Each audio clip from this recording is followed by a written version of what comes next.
وما تأتيهم من آية من آيات ربهم إلا كانوا عنها معرضين.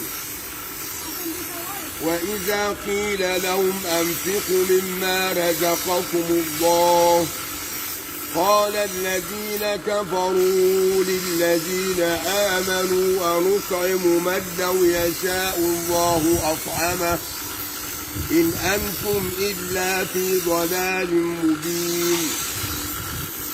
ويقولون متى هذا الوعد إن كنتم صادقين لا ينظرون إلا صيحة واحدة تأخذهم وهم يقسمون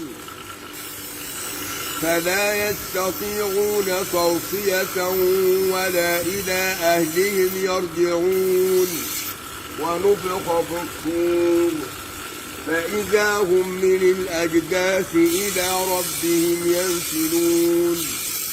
قالوا يا ويلنا من بعثنا من مرقدنا هذا ما وعد الرحمن وصدق المرسلون إن كانت إلا صيحة واحدة فإذا هم جميع لدينا محضرون.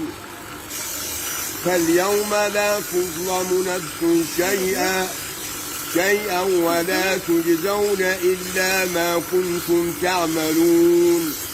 إن أصحاب الجنة اليوم في شغل فاكهون هم وأزواجهم في ظلال على الأرائك متكئون لهم فيها فاكهة ولهم ما يدعون سلام قولا من رب رحيم.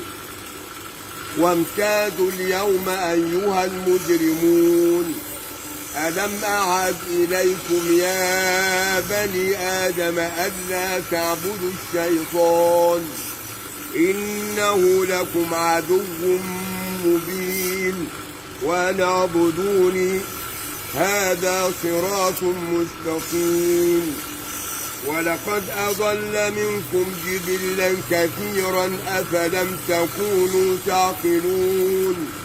هذه جهنم التي كنتم توعدون اصلوها اليوم بما كنتم تكفرون.